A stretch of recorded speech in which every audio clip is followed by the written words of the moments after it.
Primera Guerra Mundial.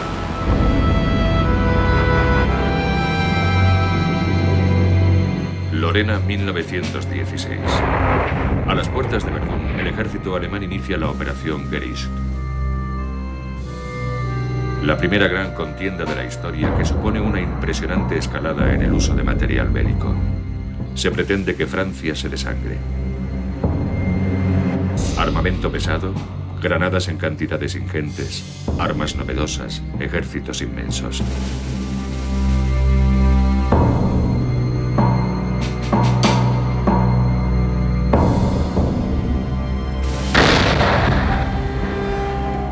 La batalla de Verdún se convierte en una pesadilla tanto para los habitantes de Lorena como para cientos de miles de jóvenes soldados. Acaban trastornados, heridos, mutilados. Dejan sus vidas en el fango, entre ratas y cadáveres despedazados, tiroteados, quemados, destrozados.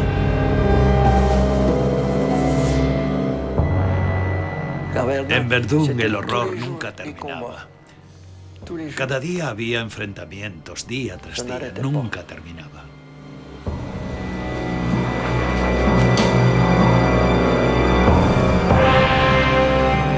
La masacre de Verdún.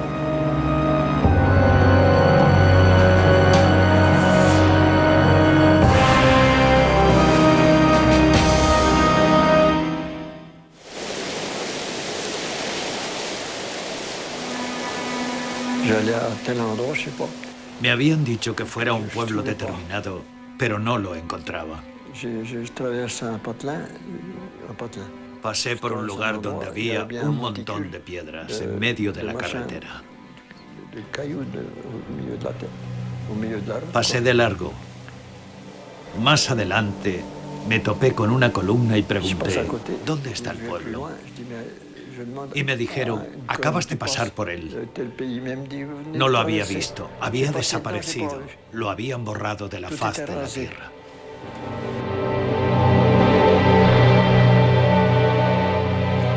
Ernst Toller, un soldado alemán, anota en su cuaderno. No enterramos a nuestros muertos.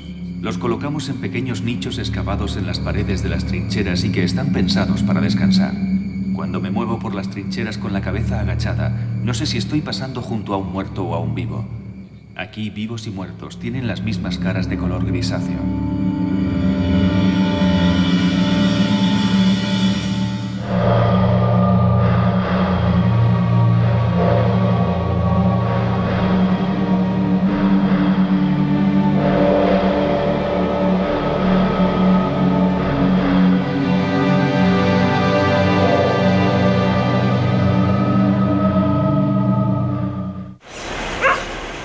Otoño de 1915.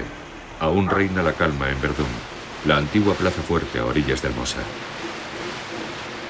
Verdún. Nadie sospecha que años más tarde este nombre se convertiría en sinónimo de los horrores de la Primera Guerra Mundial. Francia está orgullosa de Verdún. Ya 4 décadas atrás, en la Guerra Franco-Alemana de 1870-71, la ciudadela fue la que resistió el asedio alemán durante más tiempo.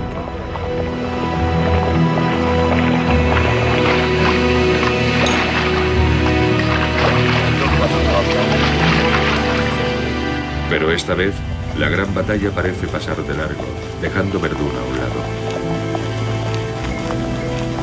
Después de la guerra franco-alemana, un anillo de 60 fuertes había sido levantado alrededor de la ciudad.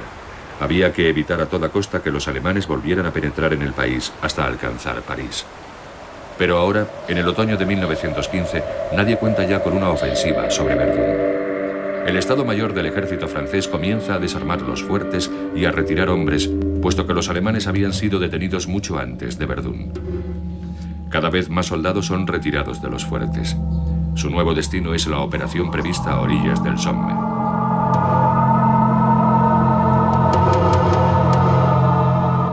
En el tranquilo sector del frente de Verdún, los soldados se sienten cómodos y seguros, protegidos tras gruesos muros y lejos de todas las batallas.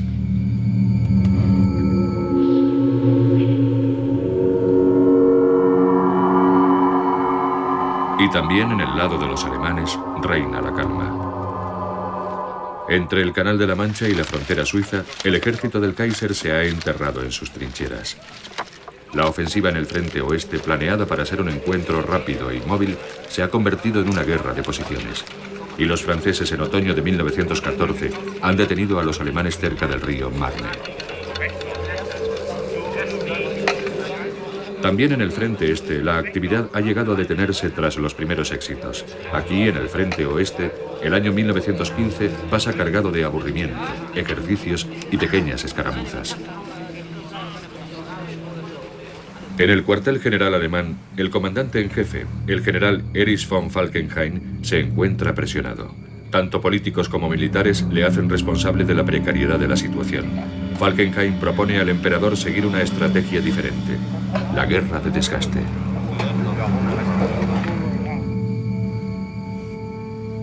Falkenhayn tiene intención de atacar Verdún. Según él, Verdún es todo un símbolo para los franceses. Verdún sería sinónimo de su moral a la hora de luchar y tratarían por todos los medios de que la plaza fuerte siguiera en pie. No dudarían en enviar hasta el último hombre aunque llegaran a desangrarse. Verdún debería convertirse en el molino de sangre de Francia. Estas serían las palabras que Falkenhayn utilizaría más tarde para justificar sus acciones. En el sector del frente de Verdún, la concentración alemana comienza en la Navidad de 1915. 550.000 soldados van ocupando sus posiciones. La mayoría de los hombres aún están equipados con el antiguo casco de cuero, llamado casco de punta. También hay artillería pesada y fuerzas de choque con los nuevos cascos de acero, que protegen mejor de la metralla de las granadas. En 13 kilómetros de línea de frente se reúnen 1.225 cañones de todos los calibres. 2 millones de granadas están preparadas. La Marina suministra piezas de armamento naval. En los bosques de Verdún, las piezas de artillería son montadas en asentamientos fijos de hormigón. Uno de estos cañones, una pieza de artillería de 38 centímetros del tipo Langermax, debe dar el toque de salida, disparando sobre la ciudadela de Verdún, situada a 22 kilómetros de distancia. Falkenhayn había previsto el 12 de febrero como fecha para la gran ofensiva. Pero el día amanece con lluvia y el asalto de Verdún queda aplazado.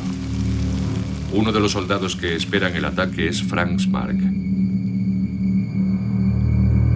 Nuestra división lleva ya 2 meses en calma, pero esta no durará eternamente. Lo mismo que esta horrible guerra no puede durar siempre. Estoy convencido de que terminará este mismo verano.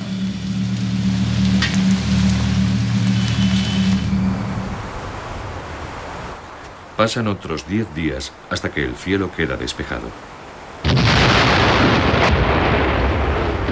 El 21 de febrero, a las 8 y 12 minutos, el cañón abre fuego. El bombardeo de preparación continúa sin interrupción durante 9 horas.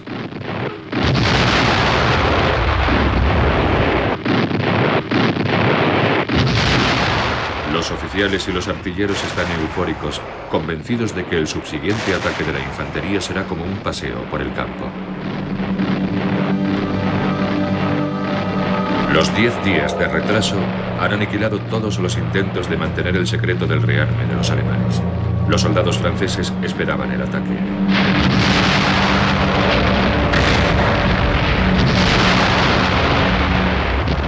Los franceses no están tan bien equipados como los alemanes, pero ellos defienden la tierra de Francia. Es el comienzo de una batalla que durará más de 6 meses. Por la tarde comienza a avanzar la infantería alemana. Franz Marc anota: Nadie que no haya participado en esta contienda puede imaginar la tremenda rabia y violencia del avance germánico. Tenía que llegar el momento en que se emplearan todos los medios al alcance, pero nadie habría sospechado que eso fuera posible, y seguirá siendo posible, precisamente en el punto más fuerte del frente francés, Verdún. Eso es lo increíble. El joven artista Franz Marc muere una semana más tarde. Miles de soldados pasan su primera noche metidos en las trincheras.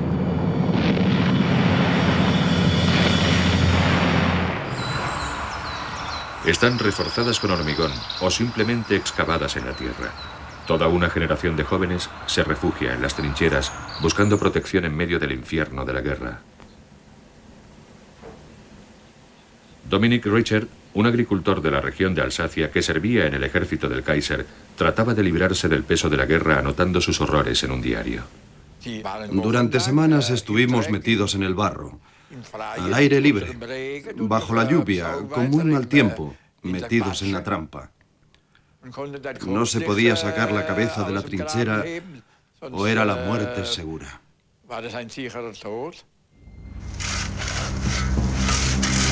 En las zanjas encharcadas y frías, los soldados estaban metidos en el agua hasta las rodillas.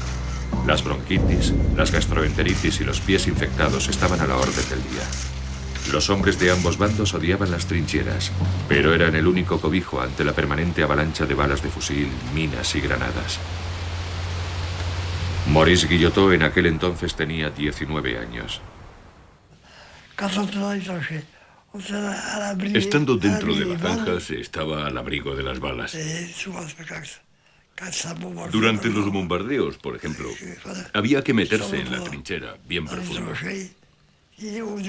Solo en los casos en los que una granada caía directamente dentro de la trinchera, se creaba gran agitación. Pero aún así, en las zanjas se estaba más protegido.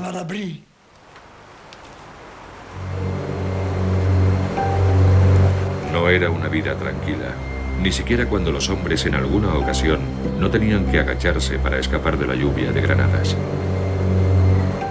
Marcel Sabonet pasó meses metido en las trincheras. Allí nos refugiábamos. Nos ocupábamos de nuestros piojos, intentando librarnos de ellos. Los piojos nos comían. Lo que más tiempo nos ocupaba era dar caza a los piojos. Eran una plaga. Los parásitos estaban en todas partes. Donde más había era en la zona del cuello. Eran unos piojos muy gordos. El piojo se convierte en el peor enemigo de los soldados a ambos lados del frente. Tras las líneas alemanas se construyeron docenas de instalaciones para despiojar a las tropas. Un médico de campaña anotó: nunca antes la lucha antiparasitaria había exigido medidas de tal envergadura. Pero los piojos no eran el único tormento de los soldados. Los campamentos estaban llenos de ratas. Durante la noche no se veían las ratas y estábamos en las posiciones del campo de batalla. Pero cuando estábamos descansando en las tiendas o barracas, corrían por encima de nosotros durante toda la noche.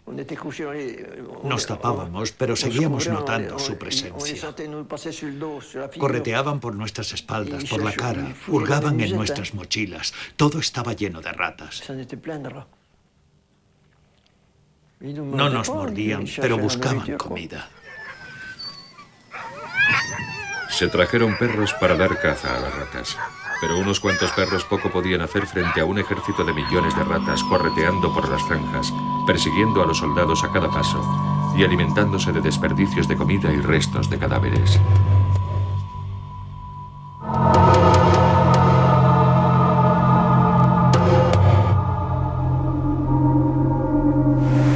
El 25 de febrero de 1916, los soldados alemanes deben detenerse ante el fuerte Douaumont, situado en el centro del anillo fortificado.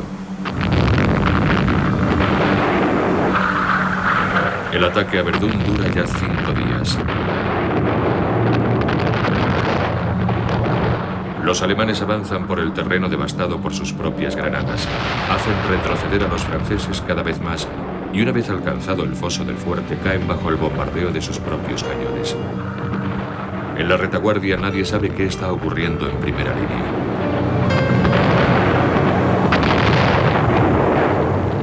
Varios soldados aislados penetran en el fortín.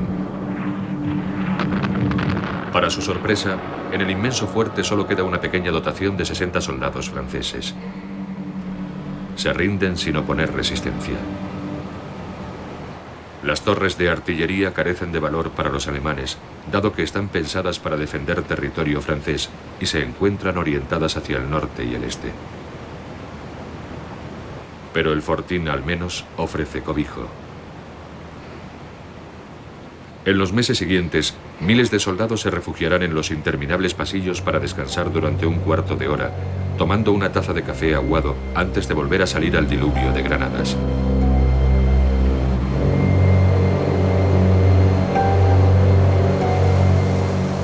La conquista del fuerte Douaumont. Solo una casualidad que la maquinaria propagandística alemana celebraba como heroica hazaña militar.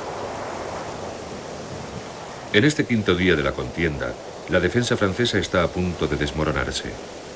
Sin embargo, los alemanes, ya cerca de Verdún, nunca conseguirán avanzar más allá de este punto. Esa misma noche, el general Philippe Pétain asume la defensa de Verdún. Pétain es un especialista en la guerra defensiva. Al igual que Falkenhayn, Pétain tampoco confía en una victoria rápida, así que se prepara para una larga y agotadora lucha. Ils ne passeront pas. No pasarán. Es lo que les dice a sus soldados.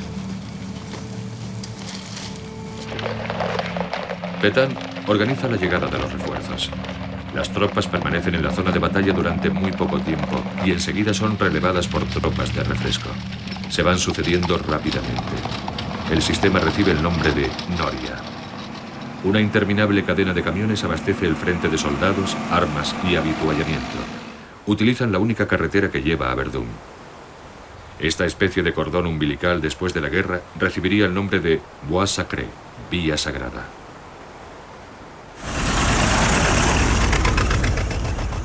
Nunca antes el automóvil había jugado un papel tan relevante en una guerra. Las tropas coloniales francesas, las unidades de defensa civil y los prisioneros de guerra no cesan de sacar grava junto a la calzada y de arrojarla a la pista para prevenir la formación de baches. En guerras anteriores, la artillería había ocupado un lugar secundario. No así en esta, en la que es el arma predominante. En el campo de batalla de Verdún diariamente se gastan cientos de miles de proyectiles en ambos bandos. Una matanza anónima.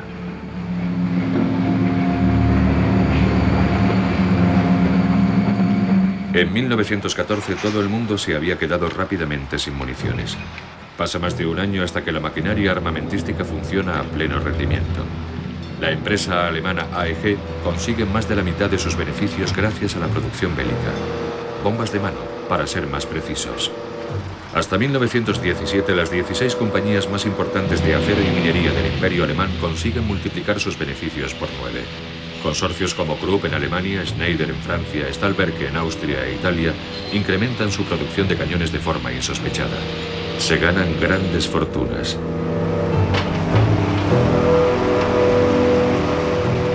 El soldado en la trinchera y tras el cañón, usuario y víctima de una rueda económica lucrativa a la vez que mortífera. En toda la Primera Guerra Mundial se dispararon más de 800 millones de proyectiles.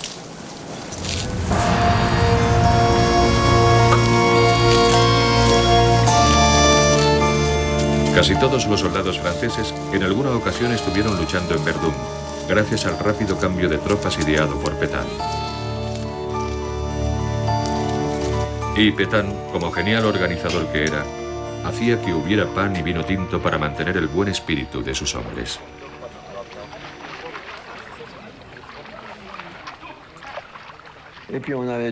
Teníamos hasta vino. El vino era el alma de la guerra. Sin vino no había soldados. Se cambian las tornas en Verdún. Los franceses recobran fuerzas y también la esperanza.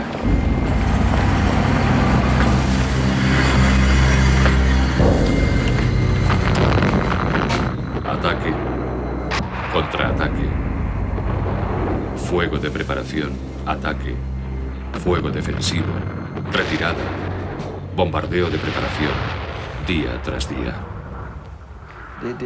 Esos grandes obuses ya se escuchaban desde lejos. Se podía oír incluso su lanzamiento. Cuando uno venía en nuestra dirección, se escuchaba el silbido. Y entonces ya sabíamos que era para nosotros. Millones de jóvenes perderán la vida en el frente oeste.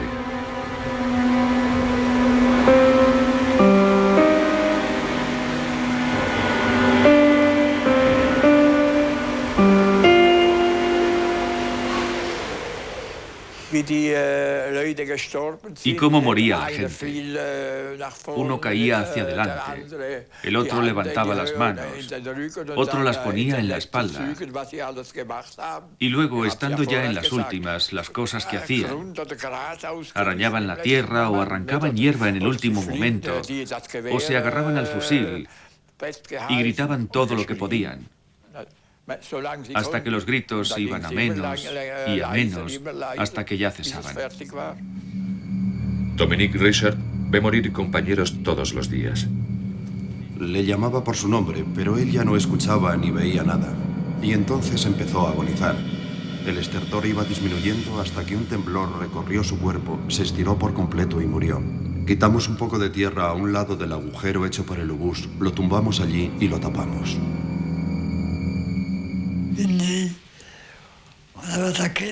Una noche después de nuestro ataque murió un alemán. En el lugar donde estuvimos anteriormente ya no quedaba sitio para dormir, por lo que enseguida nos quedábamos dormidos allí donde nos encontrábamos. De pronto me dije a mí mismo que el sitio no era nada duro y vi que había algo debajo de mí. Era el alemán, el muerto.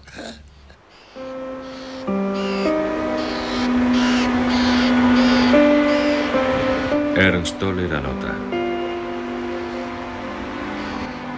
Estoy en una zanja y con el pico remuevo la tierra. La punta de acero se engancha. Tiro de ella y la saco de un tirón. Pegada en ella hay una masa informe, y según me agacho para ver qué es, me doy cuenta de que son tripas humanas. Allí estaba enterrada una persona.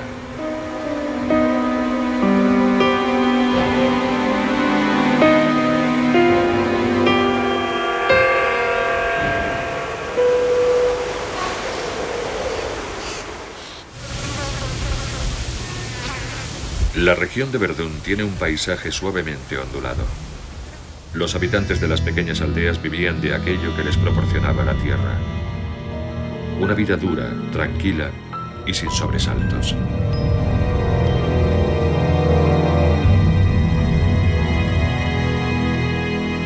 Pero el ejército había llegado mucho antes que la guerra.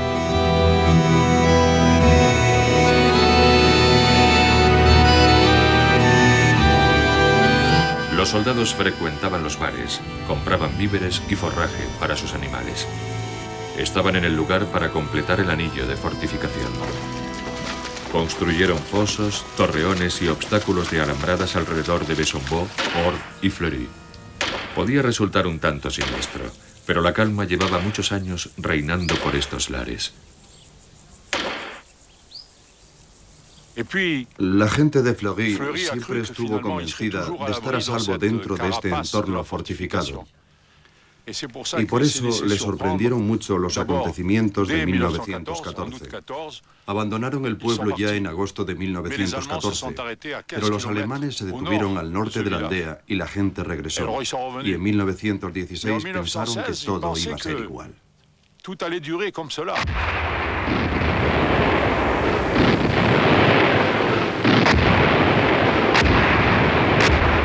Pero en 1916 todo es diferente. Las aldeas quedan atrapadas entre los dos frentes en medio del campo de batalla. Una vez sirven de protección a los alemanes y otra a los franceses. Algunos pueblos cambian de ocupación docenas de veces.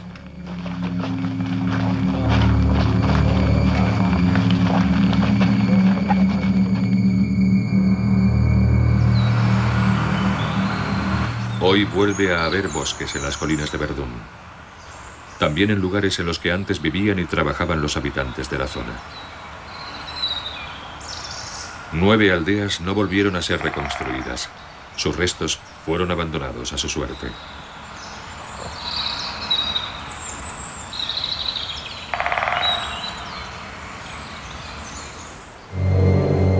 También la ciudad de Verdún sufre el bombardeo. La catedral gótica, el palacio episcopal, la parte antigua. Toda Francia está pendiente de los acontecimientos. París envía una dotación de bomberos. Según el noticiero semanal, cada 5 minutos se declara un nuevo incendio en Verdún. Los pesados obuses alemanes tienen el mismo efecto que las bombas de aviación. Aumenta el número de víctimas civiles, mujeres, niños, ancianos.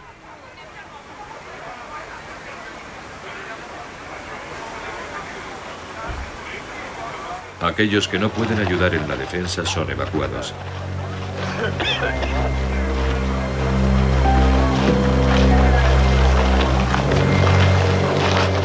Las familias no saben si podrán volver a sus casas.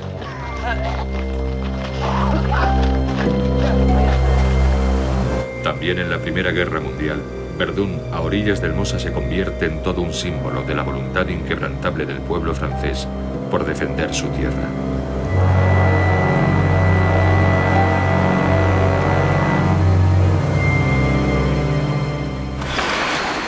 La Primera Guerra Mundial también es una guerra aérea. Cientos de globos aerostáticos rellenos de gas se elevan tras las líneas del frente para observar los terrenos enemigos.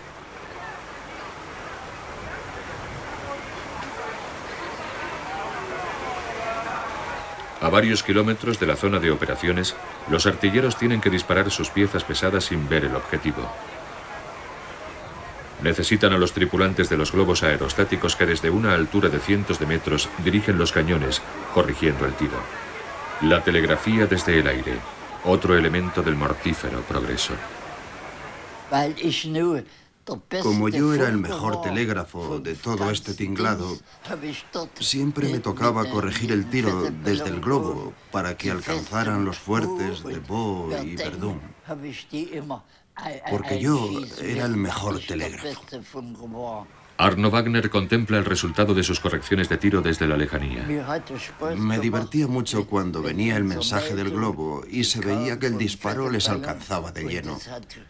Nuestros proyectiles iban muy bien dirigidos.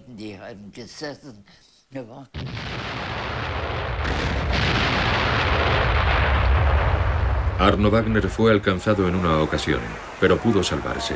Nunca ha contemplado la muerte directa de soldados. No podíamos ver quién era alcanzado y moría ahí, al otro lado. Incluso antes de que llegaran los proyectiles, había gente allí que ya trataba de ponerse a salvo, que no se quedaban junto a sus cañones de artillería para no convertirse en víctimas dentro de sus propias casamatas, dentro del fuerte. En los cielos de Verdún aparece un arma con la que nadie contaba, el avión. Los aparatos que al principio no fueron tomados en serio por los militares, pronto se convierten en una ayuda esencial a la hora de observar a la artillería enemiga. También la propaganda descubrió las ventajas de la aviación. Tal y como presumían y también confirmaban los jóvenes pilotos, en el cielo aún existía la osadía y la caballerosidad. Todo lo contrario de la muerte anónima en el campo de batalla.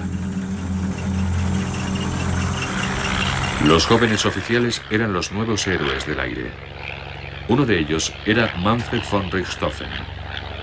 En la primavera de 1916 se presenta para el frente de Verdún para formar parte de la ya legendaria escuadra de caza de Oswald Welker.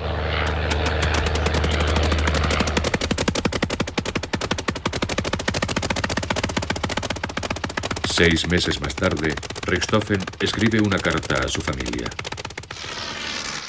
Bölke, otros caballeros de la escuadra de caza y yo estábamos metidos en un combate contra los ingleses.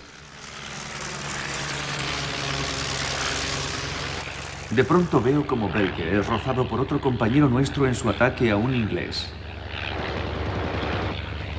Al principio Bölke iba bajando de forma completamente normal, pero más tarde se desprendió un ala del avión y se precipitó en picado.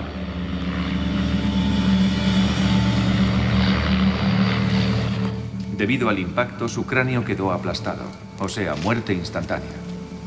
La noticia nos conmovió mucho, como si nos hubieran quitado a nuestro hermano favorito. En 6 semanas hemos tenido 6 muertos y un herido. 2 están con los nervios hechos trizas, y esto de un total de 12 aviones. Mi estado nervioso aún no ha sido dañado por la desgracia de mis compañeros. También Richthofen moriría en combate aéreo. Su sucesor como comandante de escuadra sería otro joven héroe de la aviación, Hermann Göring. Su fama como aviador le prepararía el camino hacia su futura carrera como paladín de Hitler.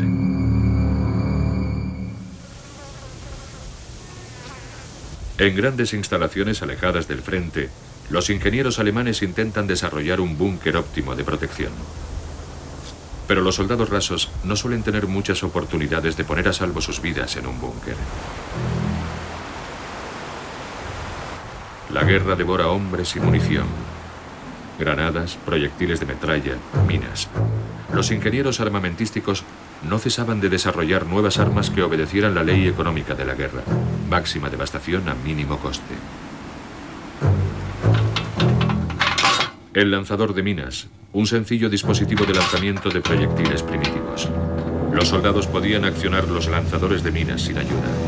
Su uso se generaliza rápidamente y el peligro de acabar bajo el fuego de la propia artillería es escaso. También se emplea el gas en Verdún, la versión moderna de la aniquilación de masas. ¿De qué manera se podría acabar con el enemigo? ¿Cómo se puede aterrorizar a los soldados hasta el punto de no aguantar más? Por primera vez en la historia, los alemanes emplean de forma masiva el lanzallamas. Lo que lanza es aceite ardiente. Su invento se debe a un bombero alemán. La guerra se convierte en tortura. El miedo suele ser el factor dominante. El miedo a ser matado en cualquier momento. El miedo de no estar viendo al enemigo. Es un elemento novedoso en la guerra moderna, porque antaño se luchaba cuerpo a cuerpo. Ahora, en la Primera Guerra Mundial, se luchaba contra nadie en concreto. Se avanza un poco y de pronto llueven balas y granadas. Caen los camaradas y no se sabe de dónde viene el peligro. Ellos caen y no se vuelven a levantar. Y no se puede decir quién lo ha causado.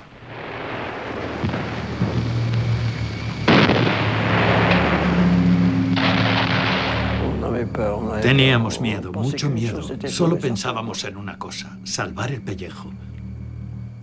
Protegerse de todo, del gas sobre todo. Porque el gas era cosa aparte.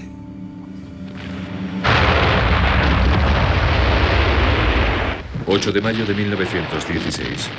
Para los soldados alemanes, el fuerte de Douaumont sigue siendo un remanso de paz en medio del campo de batalla. En las húmedas casamatas descansan 2 regimientos de infantería. Durante el día habían intentado en vano ganar unos palmos de terreno.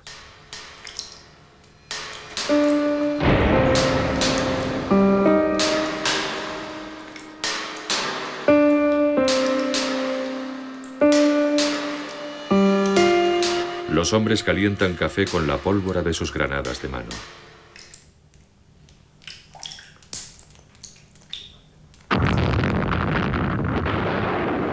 El polvorín vuela por los aires. Presos del pánico, los soldados tiran unas cuantas bombas de mano adicionales pensando que les atacan los franceses, pero solo se ha tratado de un accidente. Los 670 muertos son emparedados. Los soldados viven señalados por la muerte. Un buen número de ellos no resiste la presión y enloquece.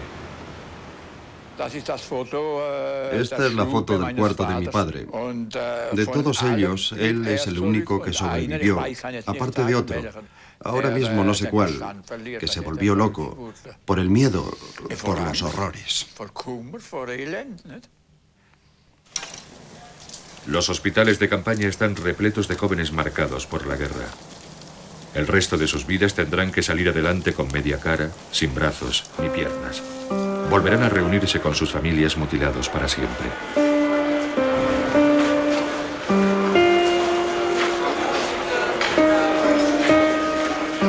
Los médicos castrenses tratan casi siempre con víctimas de las granadas. En guerras anteriores era la excepción. Y los locos, los convulsos, los que la guerra ha trastornado, tampoco se conocían casos en guerras anteriores. Existen descripciones de terribles heridas, pero la locura es algo que asusta, de lo que no se habla. La locura es algo misterioso, de algo así no se puede hablar abiertamente. Un convulso, filmado en Hamburgo en 1916.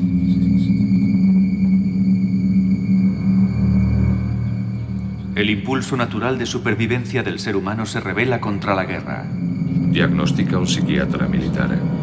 Por lo tanto, es normal volverse loco de miedo. Una conclusión que no encaja con los ideales militares. La censura evita que estos resultados se conozcan.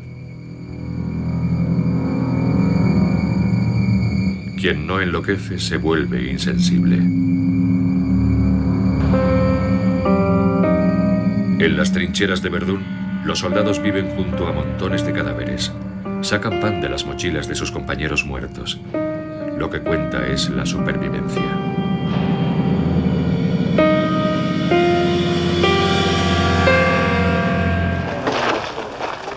La situación de sus enemigos apresados les resulta casi envidiable.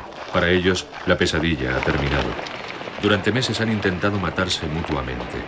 Ahora, por primera vez, se ven cara a cara.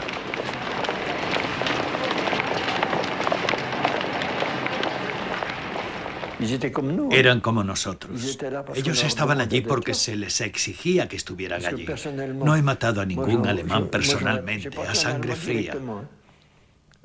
No habría podido. Pero con los cañones nunca se sabía dónde iban a caer.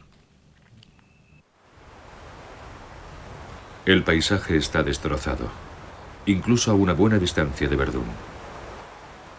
Aquí en Vauquois, alemanes y franceses intentaron dinamitarse mutuamente a través de galerías subterráneas. Lo que queda es una colina horadada. La aldea que se encontraba en este lugar se ha hundido en los cráteres formados por las explosiones.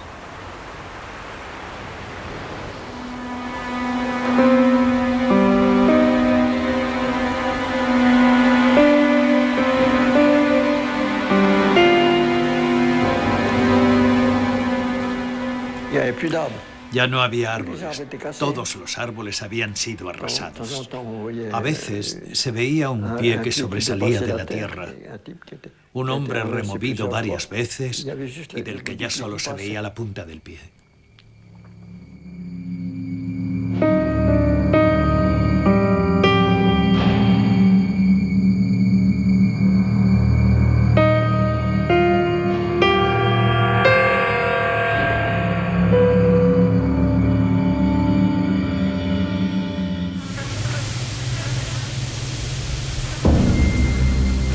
Hacía tiempo que los franceses y los ingleses planeaban un contragolpe. Comienzan su ofensiva el 1 de julio de 1916, 200 kilómetros al oeste de Verdún, a orillas del Somme.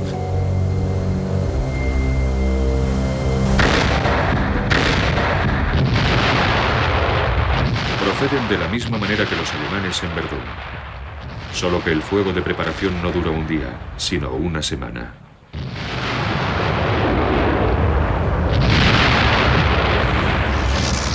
Los franceses apuestan por su superioridad aérea.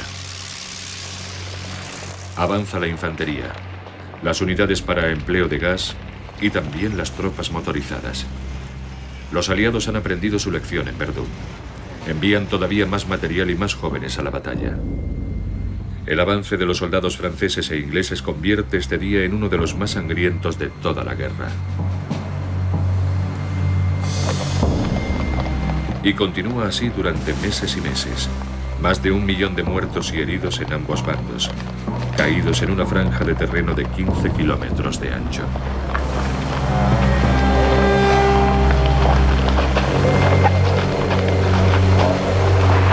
La ofensiva fracasa y confiere a los aliados una ventaja más que cuestionable.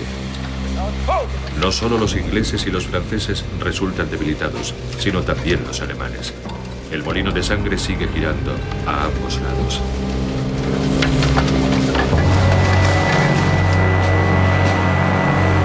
Falkenhayn tiene que trasladar sus tropas de Verdún al río Somme. En el cuartel alemán en el Mosa, 2 hombres trabajan a las órdenes del comandante en jefe. El príncipe heredero Guillermo, hijo del emperador, y el príncipe heredero Ruperto de Baviera. Ambos son jefes del ejército de Verdún y llevan tiempo descontentos con su comandante. Falkenhayn ha procedido sin el suficiente entusiasmo y ha movilizado pocas tropas. También en Berlín, Falkenhayn tiene muchos enemigos.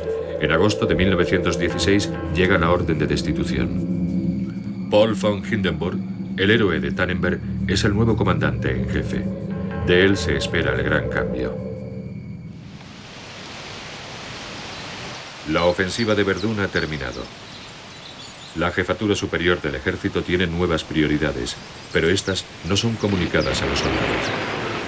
A orillas del Mosa se sigue luchando y muriendo. Hasta noviembre de 1918.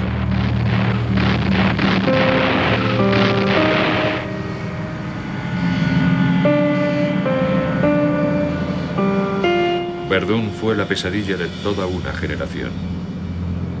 Una pesadilla que ya nunca desaparecería. Cientos de miles de jóvenes enviados a una muerte segura con toda frialdad. Material humano. Nunca antes la vida había sido menospreciada de forma tan flagrante.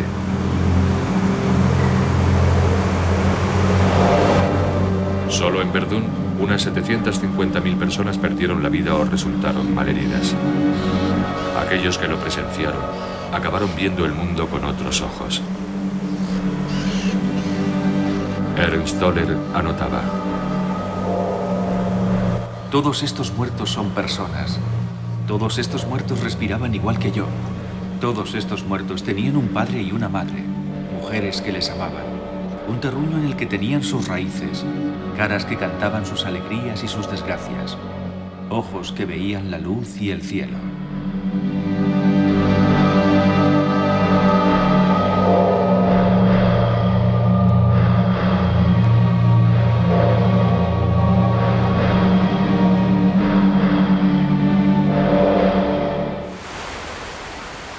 Hoy, en la región de Verdún, siguen apareciendo aún cuerpos de soldados muertos.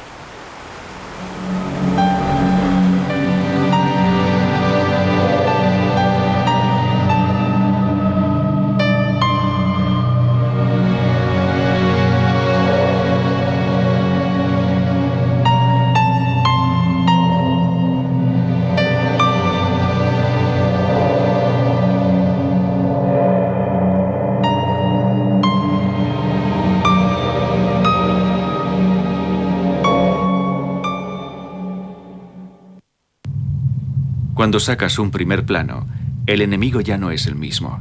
Peligro. ¿Cómo se puede odiar a un hombre extenuado que te mira a los ojos?